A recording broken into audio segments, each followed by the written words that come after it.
Derek Coleman thought he was humiliating another quiet tenant returning from a late business trip, but before sunrise, everyone in that luxury building would realize he had just destroyed his own career.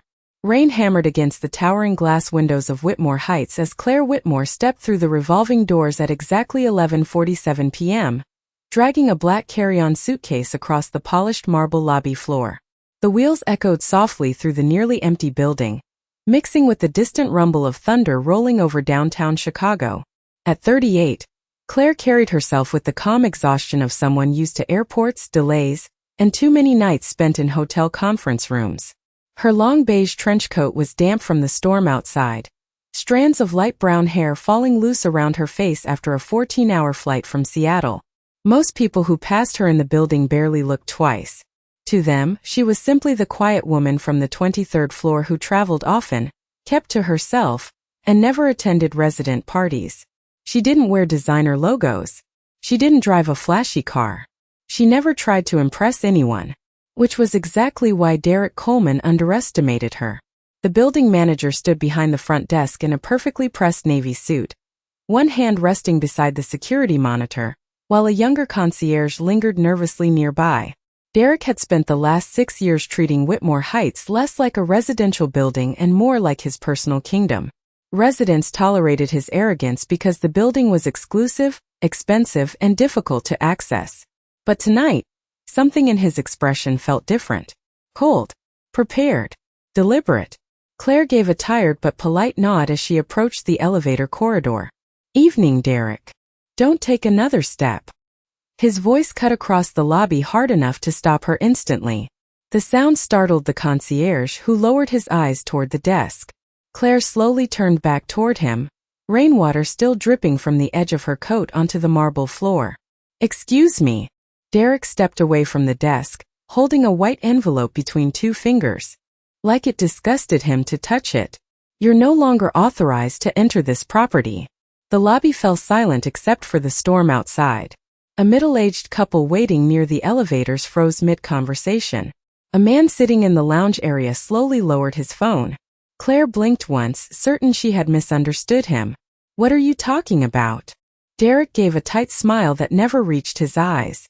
"I'm talking about this building enforcing new instructions from ownership."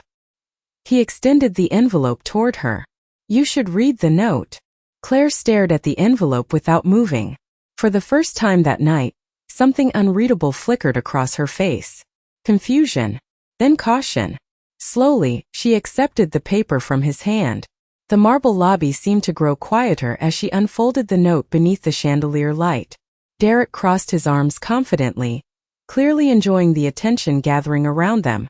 "I'd advise you not to cause a scene, Ms. Whitmore," he said loudly enough for the entire lobby to hear. "Security has already been informed." Claire's eyes moved across the page once, then again. Her expression changed so subtly most people missed it completely. But Derek noticed. And for the first time that evening, the smug confidence in his posture shifted almost imperceptibly. Because instead of panicking, Claire Whitmore suddenly looked completely awake. Claire folded the note carefully and slipped it back into the envelope with a level of composure that unsettled Derek more than anger ever could have. Most residents reacted emotionally when confronted in public. They argued. They panicked. They demanded explanations. But Claire Whitmore simply stood there beneath the warm chandelier light, one hand resting lightly on the handle of her suitcase while rainwater glistened across the marble floor around her shoes. The silence stretching through the lobby began to feel heavier by the second. Derek straightened his tie, attempting to regain control of the moment. "As I said," he announced loudly, glancing toward the residents watching nearby, "your access privileges have been suspended effective immediately." Claire looked at him calmly. "Suspended by who?" Derek gave a dismissive shrug. "You are not entitled to that information." The younger concierge behind the desk shifted uncomfortably.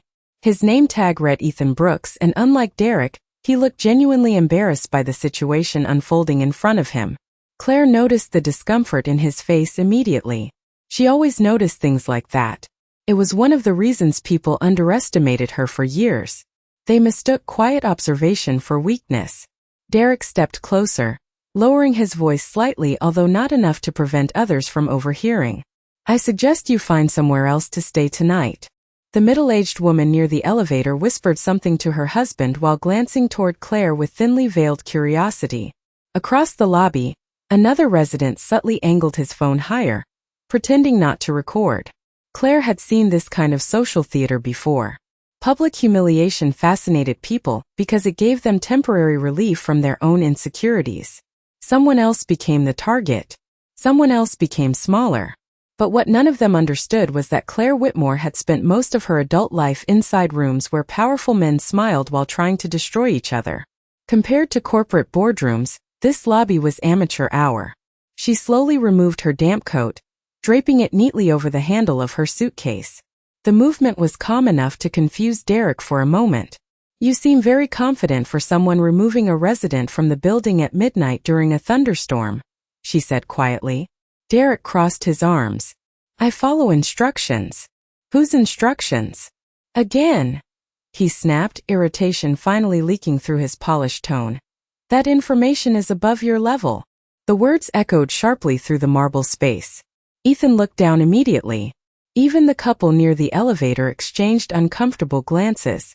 Claire tilted her head slightly, studying Derek in silence. He was in his mid-40s, meticulously groomed, the kind of man who believed authority came from expensive suits and memorized policy language. She had met dozens exactly like him over the years. Men who mistook proximity to power for actual importance. The storm outside intensified, lightning briefly illuminating the glass entrance doors behind her. Claire looked down at the envelope once more. The paper inside carried only a few lines, but every word mattered, especially the final sentence. She slipped the envelope into her carry-on bag without another reaction. Derek frowned. That is all you have to say? For now. His jaw tightened. Your key fob has already been deactivated. Claire glanced toward the elevator bank. I assumed as much. Derek clearly expected more resistance. The lack of it began slowly eroding his confidence. You understand, he continued, that if you attempt to bypass security protocols, law enforcement can be contacted. Claire almost smiled at that. Almost. Instead, she simply nodded once. Thank you for clarifying. The calmness in her voice made the entire exchange feel strangely upside down. Residents had begun pretending not to stare, but nobody actually left. Wealthy buildings thrived on gossip disguised as concern. Claire could practically hear tomorrow morning's conversations already. Did you hear about the woman from 23? Apparently she got thrown out. Something legal maybe. I always thought she seemed suspicious.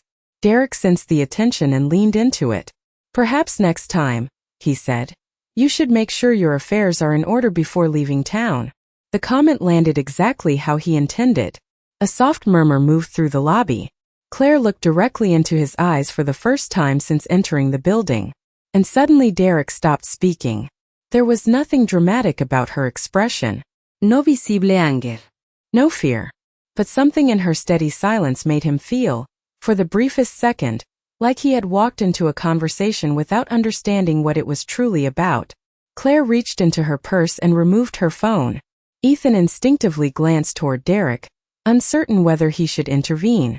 Derek lifted his chin. Calling someone will not change the situation. Claire ignored him completely. She stepped away from the desk toward the massive windows overlooking the rain-soaked Chicago streets. Below, the city lights blurred against the glass like watercolors beneath the storm. For several seconds she said nothing, simply staring out into the darkness while the lobby waited. Then she made one phone call. The person answered immediately. Claire's voice remained low and perfectly controlled. I just got back. A pause. Yes. It already started. Another pause while her eyes drifted briefly toward Derek across the lobby. No, she said softly. Do not handle it tomorrow. Her fingers tightened slightly around the phone. Activate Clause 8. Tonight. Derek frowned from across the room, unable to hear clearly but suddenly no longer feeling entirely certain about anything. Claire ended the call and slipped the phone back into her purse. Then she turned toward the lobby once more with the same composed expression she had worn entering the building. But now something about the atmosphere had changed. Ethan felt it first.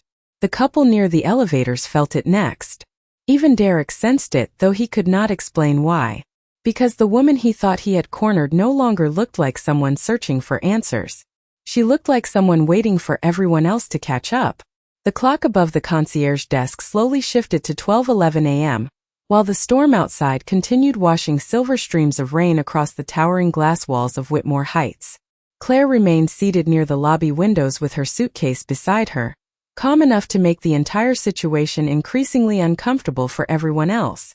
Derek Coleman hated uncomfortable silence, especially the kind he could not control.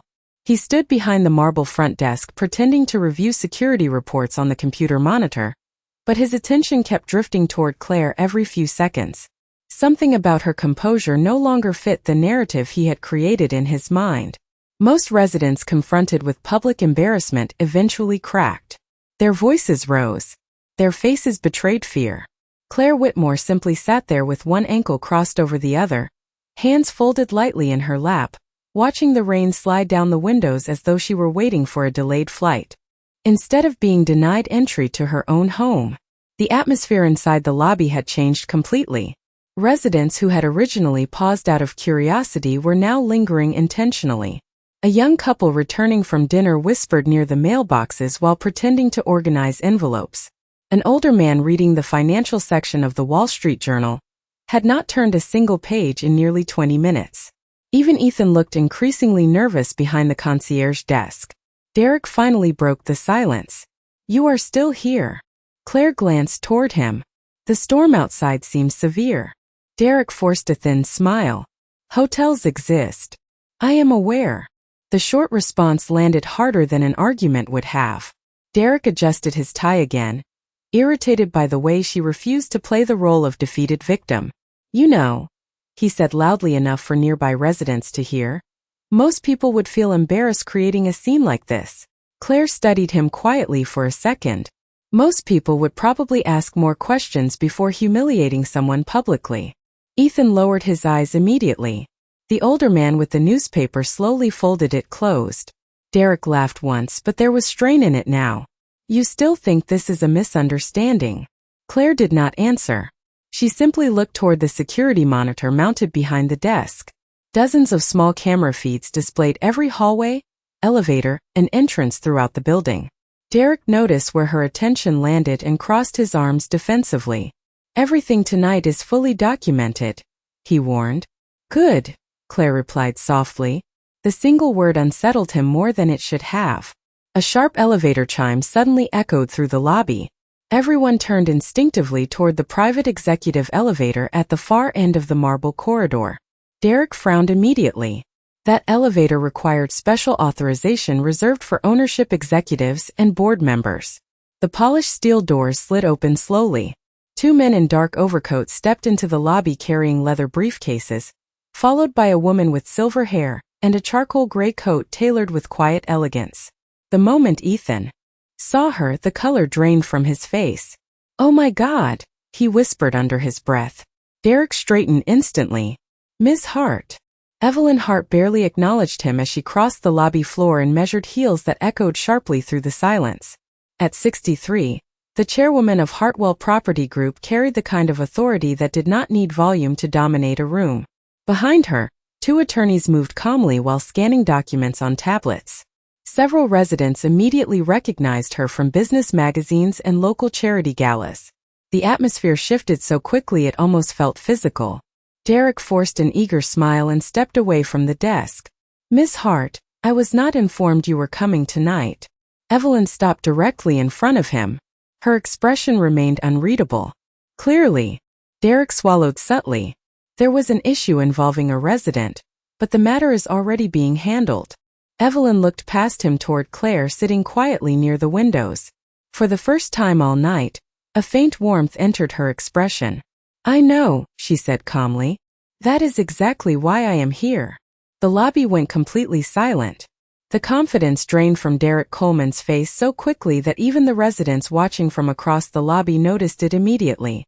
1 minute earlier he had stood like a man in complete control of the building. Now he looked like someone trying desperately to understand a conversation that had suddenly changed languages around him. Evelyn Hart removed her leather gloves slowly, her sharp gray eyes moving from Derek to the white envelope still partially visible inside Claire's carry-on bag. "I assume," Evelyn said calmly, "you delivered the documents personally." Derek cleared his throat. "Yes, ma'am. I followed the instructions exactly as requested." Claire rose quietly from her chair beside the windows, smoothing the sleeve of her cream-colored sweater, while thunder rolled outside above the Chicago skyline. Even standing after nearly an hour in the lobby, she still carried herself with unnerving calm. Evelyn's expression softened slightly the moment their eyes met. "I apologize for the delay, Claire." Several residents exchanged confused looks at the familiarity in her tone. Derek forced a nervous smile. "Miss Hart, if I may, there appears to have been some misunderstanding regarding this resident's access privileges." Evelyn turned toward him slowly. "Resident?" she repeated. The single word made Derek's shoulders tighten. "Yes. Claire Whitmore from 23B. One of the attorneys beside Evelyn opened a tablet and adjusted his glasses. "Actually," he said carefully, "Ms. Whitmore has not technically been listed as a resident for nearly 4 years. A faint murmur moved through the lobby. Derek blinked in confusion. "I do not understand." The attorney looked up from the screen. "Because Ms. Whitmore has been classified as an ownership partner under the Hartwell Executive Trust since the property restructuring agreement." Silence crashed through the lobby so completely that even the rain against the glass seemed quieter. Ethan's mouth fell slightly open behind the concierge desk. The older man with the newspaper stared openly now. Derek gave a short laugh filled with disbelief. "That cannot be correct." Claire finally spoke again, her voice low and steady. "You should probably read the last page of the document you handed me." Derek's expression shifted instantly. He looked toward the envelope in Claire's bag as though seeing it for the first time. Evelyn extended her hand calmly. "May I?" Claire handed her the envelope without hesitation. Evelyn removed the folded papers and turned directly to the final page beneath the chandelier light. "Section 8, she read aloud. "Transfer of controlling ownership shares effective immediately upon board confirmation." Derek's face lost color. One of the residents whispered, "Controlling ownership?" Evelyn lowered the document slowly before looking directly at Derek. "You spent the last hour publicly denying access," she said quietly, "to the woman who now owns 51% of Whitmore Heights." Nobody moved. Nobody spoke.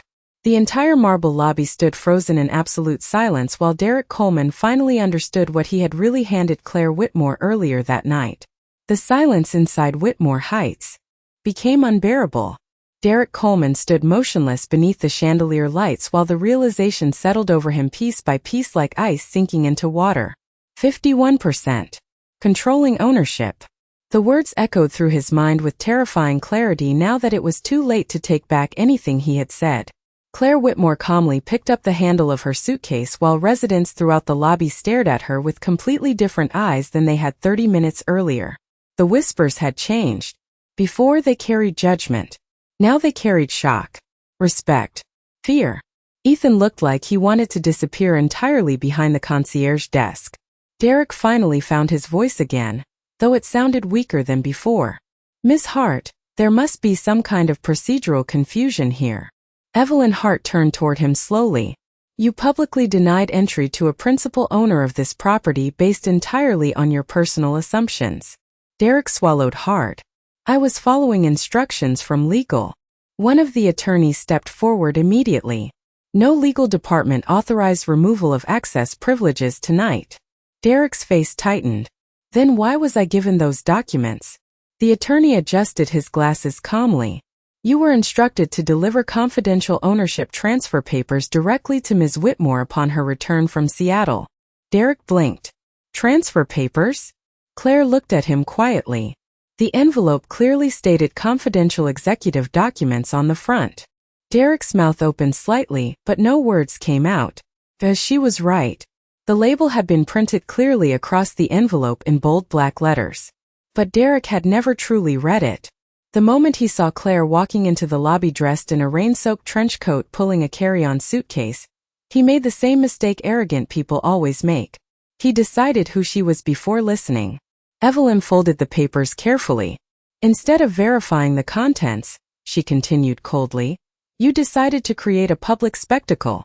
Several residents immediately looked away, suddenly uncomfortable realizing they had participated simply by watching. Derek's polished confidence was completely gone now. Sweat glistened lightly along his forehead despite the cool air conditioning inside the lobby. I misunderstood the situation, he admitted quietly. Claire studied him for a long moment before answering. No, she said softly. You misunderstood me. The words landed harder than shouting ever could have. Across the lobby, the older resident holding the Wall Street Journal slowly lowered his eyes in embarrassment. The young couple near the elevators exchanged awkward glances. Nobody knew where to look anymore. Because deep down, every person standing there understood the same uncomfortable truth.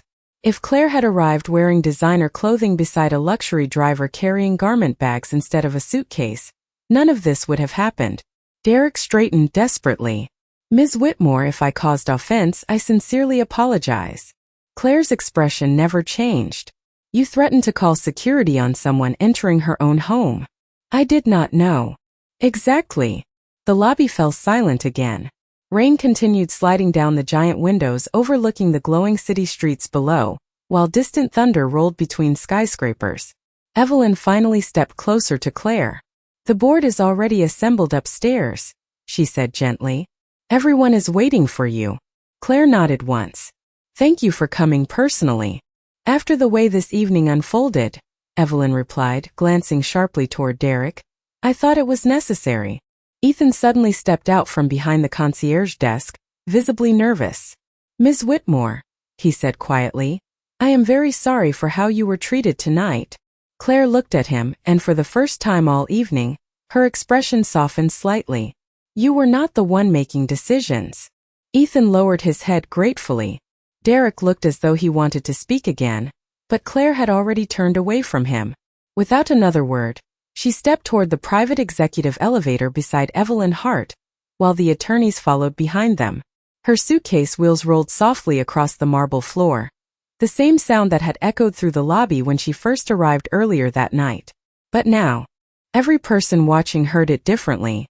Derek remained standing alone near the concierge desk, as the executive elevator doors slowly opened. Claire stepped inside calmly, then paused just before the doors closed. She looked back toward the silent lobby one final time. Power does not reveal who deserves respect, she said quietly. It reveals who never understood it in the first place. Then the elevator doors closed, leaving the entire marble lobby frozen in complete silence while Derek Coleman finally realized that the quiet woman he tried to humiliate had never been powerless at all. The executive elevator climbed silently through the upper floors of Whitmore Heights while Claire Whitmore stood beside Evelyn Hart, with one hand resting lightly on the handle of her suitcase. Neither woman spoke during the ascent. They did not need to. Outside the glass walls of the elevator shaft, Chicago shimmered beneath the storm like scattered gold beneath dark water. Claire watched the city lights pass calmly while memories from the past 4 years moved quietly through her mind. The irony of the evening had not escaped her. She had spent years helping preserve this building, while remaining almost completely invisible inside it. And tonight, invisibility had nearly been used against her. The elevator doors opened onto the executive floor with a soft chime. Warm amber lighting spilled across polished walnut floors and floor-to-ceiling windows overlooking Lake Michigan. Unlike the marble drama downstairs, the atmosphere here felt controlled, insulated from chaos by billions of dollars in carefully measured conversations. A long conference table stretched across the private boardroom where 6 executives and attorneys immediately rose to their feet the moment Claire entered. Good evening, Ms. Whitmore, several voices said almost in unison. Claire nodded politely as Evelyn guided her toward the head of the table. You should not have had to walk into that tonight, Evelyn said quietly. Claire set her suitcase beside the chair before removing her damp trench coat. People usually reveal themselves when they think someone beneath them cannot respond. One of the board members, an older man named Arthur Bennett, exhaled heavily. Derek Coleman has been receiving complaints for months. Evelyn's expression sharpened. Then perhaps those complaints should have reached my desk sooner. Nobody answered. Rain tapped softly against the giant windows while assistants moved discreetly around the room preparing coffee and documents. Claire sat calmly at the head of the table, still wearing the same cream-colored sweater and travel clothes she had entered the building with earlier that night. Yet suddenly every executive in the room treated her with unmistakable deference. Not because her appearance had changed, only because now they understood who she was. That truth bothered Claire more than Derek's behavior downstairs ever had. Arthur slid a folder across the table carefully. The transfer vote finalized 37 minutes ago, while your flight was landing. Claire opened the folder slowly. Inside sat official ownership documents transferring controlling interest in Whitmore Heights from Hartwell Property Group into the Whitmore Executive Trust. The final signature line already carried Evelyn Hart's elegant handwriting. Claire looked up. You moved faster than expected. Evelyn folded her hands. After Seattle, we did not have much choice. The room quieted immediately. Even among executives, the Seattle negotiations had become something close to legend over the past 72 hours. Hartwell Property Group had been dangerously close to losing one of the largest redevelopment contracts in the Midwest after a disastrous financing collapse threatened multiple luxury properties across 3 states. Investors panicked. Legal teams scrambled. Board members privately prepared for catastrophic losses. Then Claire Whitmore quietly boarded a flight to Seattle. 48 hours later, the deal survived. Hundreds of millions of dollars stabilized overnight. Nobody outside this room knew exactly what she had done inside those negotiations because Claire never spoke publicly about her work. She preferred it that way. Evelyn leaned back slightly. You saved this company, she said plainly. Again. Claire gave a faint shake of her head. I protected an investment. Arthur almost smiled. That modesty stops working once people realize you own half the city. Claire ignored the comment. Across the room, one of the younger attorneys hesitated before speaking carefully. There is another issue we should address immediately. Evelyn looked toward him. Go ahead. Several residents recorded the confrontation downstairs. Silence settled over the room again. Claire remained completely still. The attorney continued cautiously. Some videos may already be circulating privately among residents. Arthur muttered under his breath. Wonderful. Evelyn's expression darkened. Handle it. Claire raised her hand slightly before anyone moved. No, every eye turned toward her. Let them circulate, she said calmly. People should see what assumptions look like in real time. The room fell quiet again. That was the thing about Claire Whitmore that unsettled powerful people most. She never raised her voice, never dramatized, never chased revenge emotionally. But once she made a decision, even billion-dollar executives listened carefully. Evelyn studied her for a long moment before nodding once. Very well. Claire closed the folder in front of her gently. What matters now is operational restructuring. Arthur blinked.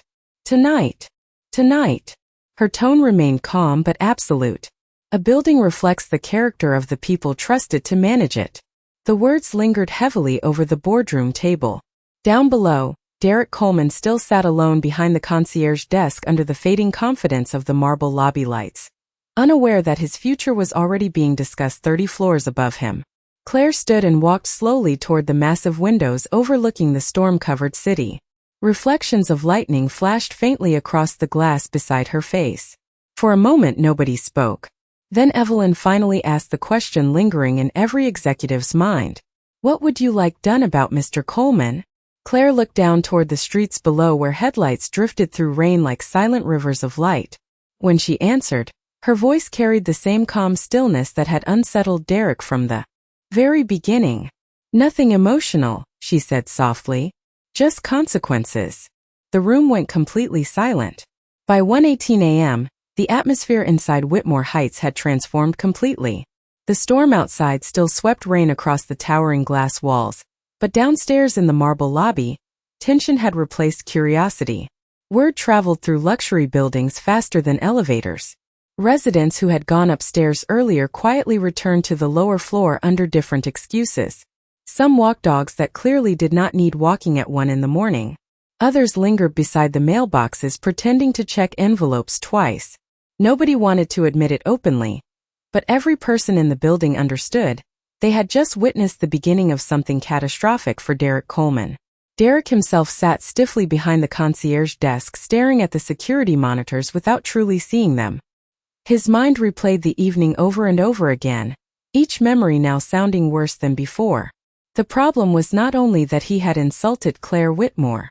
The real problem was that he had done it publicly, in front of residents, in front of cameras, in front of ownership representatives.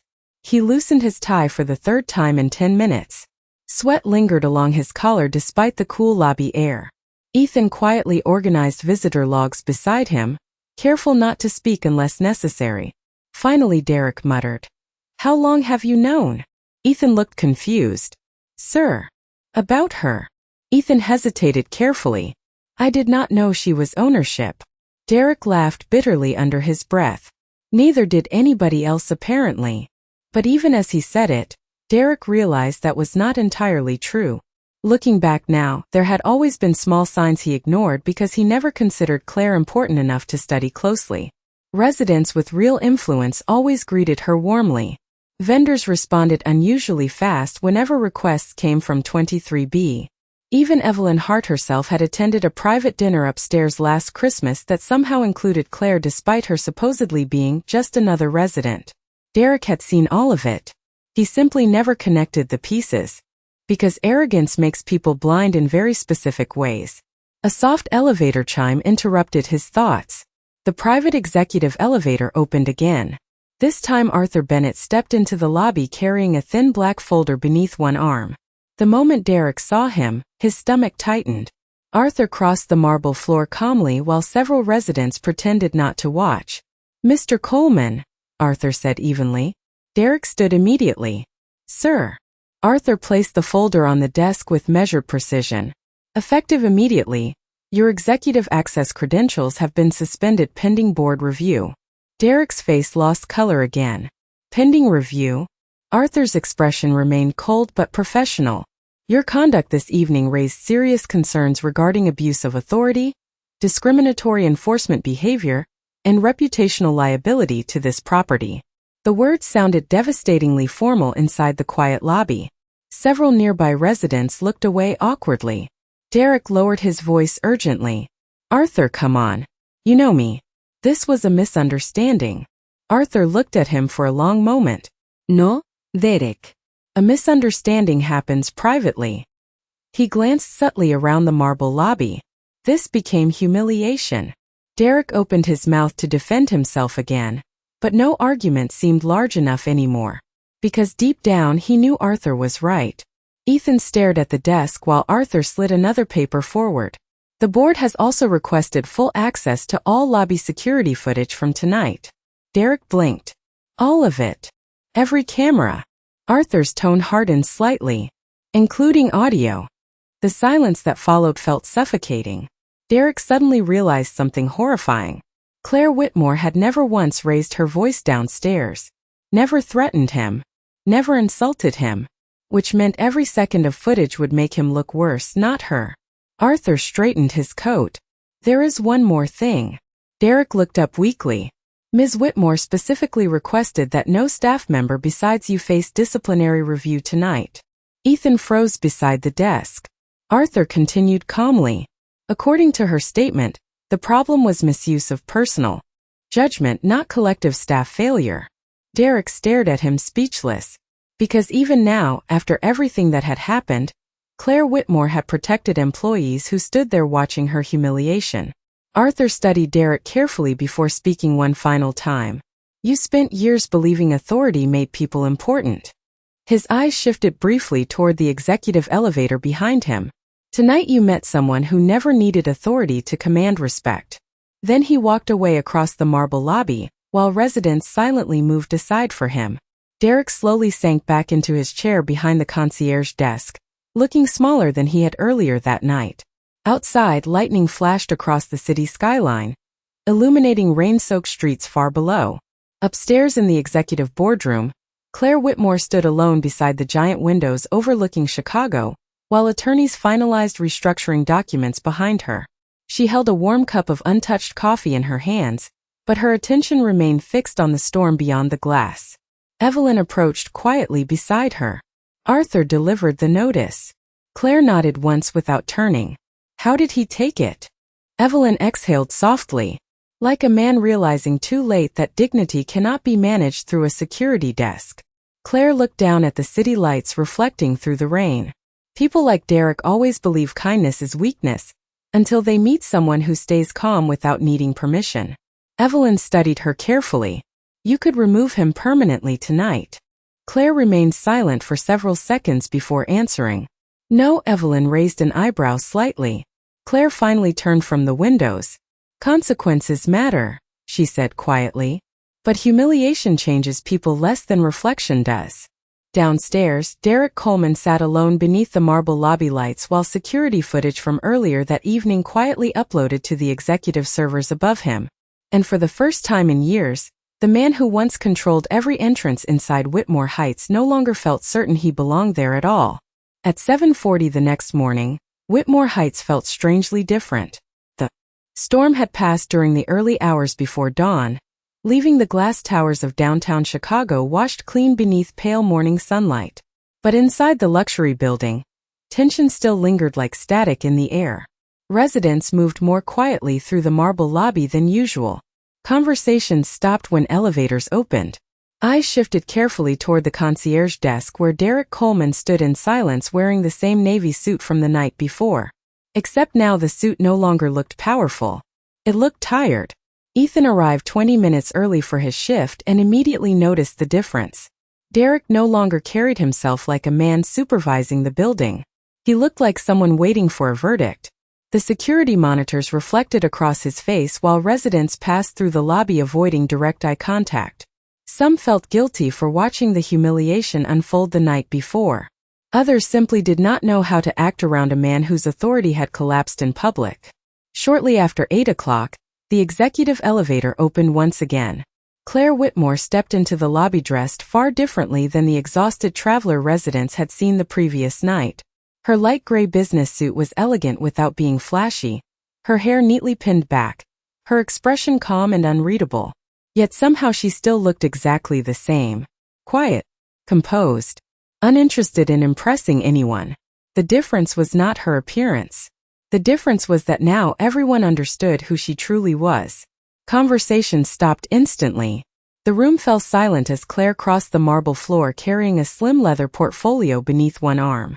Derek straightened automatically behind the desk. For a brief moment, panic flashed visibly through his face before he forced himself to speak. Good morning, Ms. Whitmore. Claire stopped in front of the desk. Ethan lowered his eyes respectfully.